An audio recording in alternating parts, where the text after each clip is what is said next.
Последние несколько дней резко изменили отношение наших украинских соседей по глобусу, да и российской либеральной общественности к Дональду Трампу.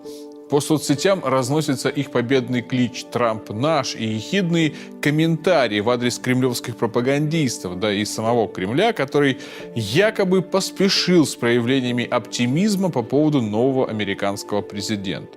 Особо впечатлительные патриоты присоединяются к врагам нашей Родины в этой абсолютно необоснованной истерии с требованиями немедленно бомбить Киев, Вашингтон и Брюссель, так как Трамп, редиска такая, отказался признать Крым российским, а его пресс-секретарь даже заявил, что США рассчитывают на то, что Россия таки вернет Крым Украине.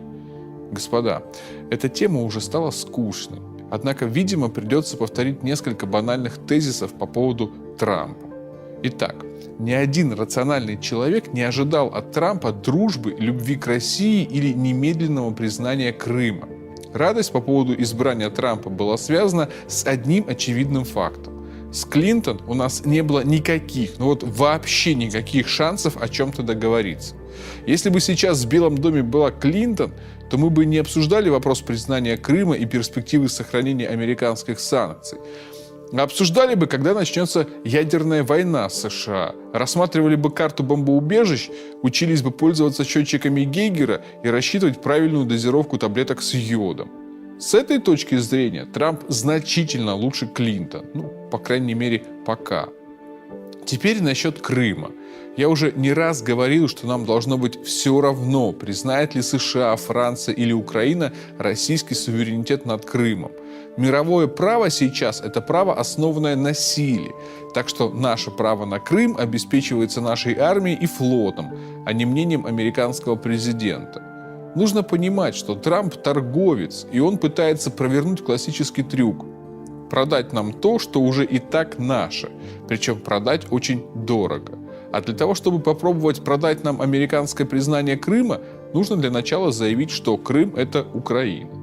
Россияне, да и весь мир еще не привыкли к тому, что новому президенту США, в отличие от Обамы или Клинтон, плевать на так называемое моральное превосходство США.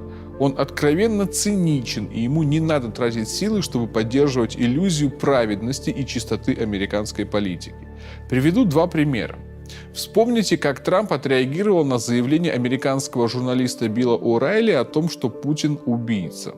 Он что, сказал, что Путин хороший и высокоморальный человек? Нет. Он сказал, что и Америка не является невинной. То есть его тезис звучит примерно так. Да, Путин убийца, но и мы в такой системе оценок тоже убийцы. Чувствуете разницу по сравнению с Обамой? И второй пример. Возьмем из выступления Рекса Тиллерсона перед Сенатом США, когда он сказал, что возвращение Крыма в Россию незаконно, но на это можно закрыть глаза в случае, если будет достигнута всеобъемлющая договоренность по Украине.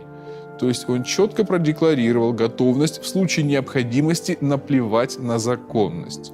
Цинично, но честно. Кстати, администрация Трампа так себя ведет не только с Россией, но и с Китаем, Израилем и другими странами. Возьмем в качестве такого примера тайваньский вопрос, который очень чувствителен для Китая.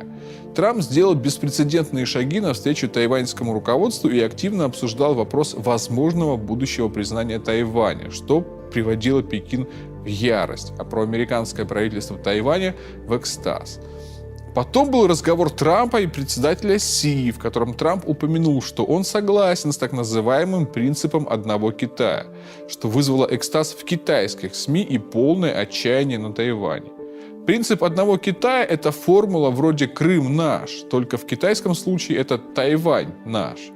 А потом Белый дом выступил с разъяснениями, из которых стало ясно, что под политикой одного Китая Трамп подразумевает совсем не то, что нужно Пекину. И вот снова на Тайване радость, а китайские СМИ критикуют Трампа. Аналогичная история с вопросом израильских поселений и признания независимости Палестины. Если придавать серьезность каждому подобному высказыванию, то можно быстро сойти с ума.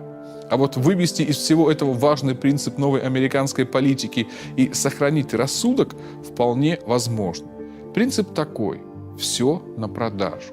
Все, кроме экономических интересов США, является разменной монетой. Признание Крыма и Тайваня, влияние на Украину, Евросоюз, Австралию, вопросы палестинских территорий и владения Иерусалимом – все это разменные монеты, все покупается и продается. Вопрос только в цене. А если говорить конкретно о Крыме, то вряд ли мы сторгуемся с Трампом так хорошо, чтобы он сказал: «Крым – это Россия». Но при определенных обстоятельствах можно добиться от него другой фразы: «Крым – это Украина, а значит, это проблема Украины, а не США». Нам и этого будет вполне достаточно. Сотрудничаем же мы с Японией, несмотря на то, что Токио не признает Курилы. Ну и пусть не признает, нам-то что? Не пытается отобрать их силы, ну и замечательно.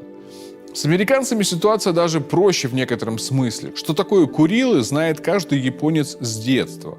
А большая часть избирателей Трампа не найдут на карте не только Крым, но и Украину. Трамп обещал своим избирателям действовать в интересах США, а не глобалистов, а также обещал не ввязываться в бесполезные и дорогостоящие геополитические авантюры, которые были свойственны администрации Буша и Обамы.